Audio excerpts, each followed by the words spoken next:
Prologue. Damien Ron shook as the bone-chilling cold of an Allurian winter bit at him. Damien was stuck on guard duty once again. What he had done to get stuck with the brat for the fourth night in a row, he knew not.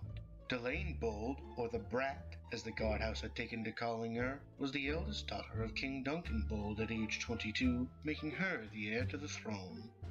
Babysitting her was considered the most horrible of duties in the guardhouse and was normally used as a punishment for someone not doing their chores. Her endless lists of requests and favors was ridiculous. The guards were there to guard her, not play fetch with her, but nevertheless, not a man would dare to deny one of her requests, or they would soon find themselves in chains. Damien feared the day she ascended to the throne. He prayed the king would marry her off before she took the crown. No doubt the new king would likely be insane for agreeing to marry her, but anyone would be better than the brat. They had to be. An aging milk cow would be more pleasant to guard. At least a cow would have fewer demands than the brat. On the days she did not have an endless spree of requests and jobs for her guards, guarding the princess was terribly boring. The guards were stuck outside her chambers for hours, staring down the long, dark hallway decorated with tapestries and paintings of past kings and queens of Illyria. There was a small table outside her door where a deck of cards and a cup of dice sat.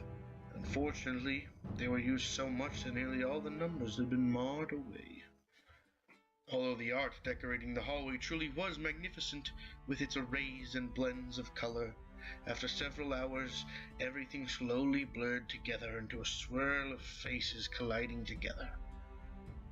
But at least he wasn't stationed alone. James something or other was forced to sit on the stool beside him. James was terrible at cards, so Damien had already won 10 gold pieces off of him tonight. Damien wondered why they needed 2 guards stationed here, though. They were in the heart of the castle. Nobody was going to make it to the princess. They would have to pass nearly an army of armed and trained guardsmen to even hope of getting to the hallway. Any force large enough to make it all the way up here surely couldn't be stopped by any pair of guards stationed here. Maybe they were stationed here to be her errand boys. After the umpteenth hour of sitting on the rickety old stool in that damp, cold hallway, Damien could handle the silence no longer. "I'm going for a walk," he muttered to James as he stood up and started down the long, dark hallway.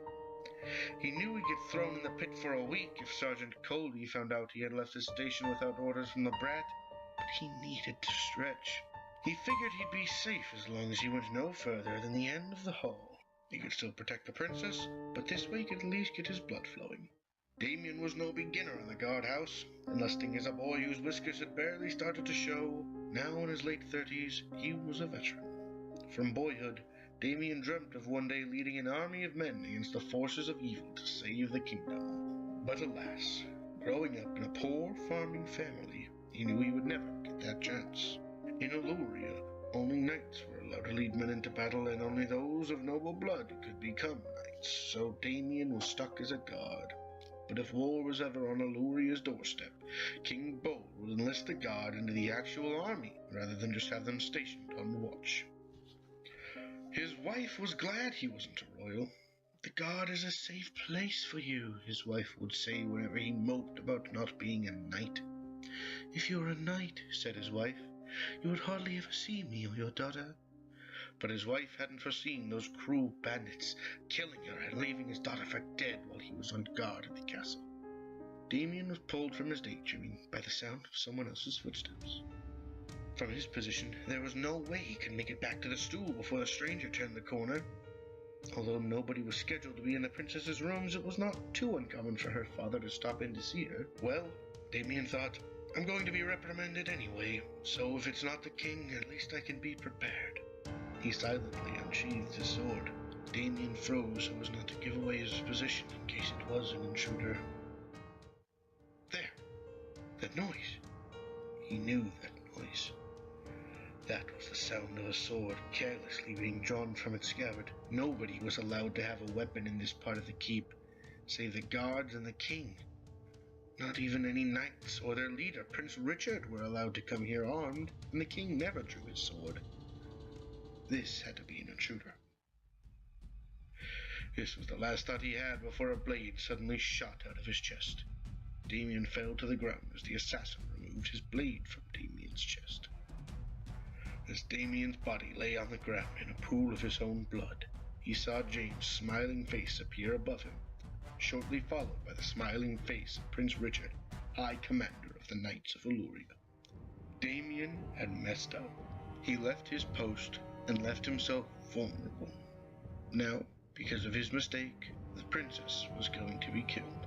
The traitorous prince would become heir to the throne, and nobody would ever know of his crime.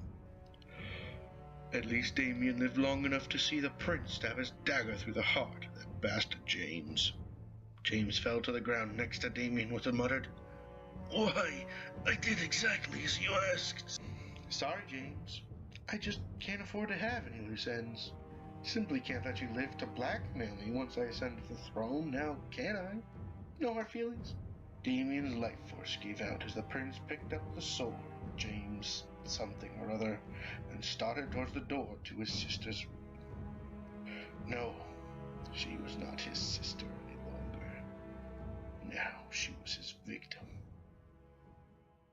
Hello everyone, my name is Bailey Boaz. Thank you for listening to the prologue of my book, The Nightmare Campaign. I've been working on this book since I was a sophomore in high school.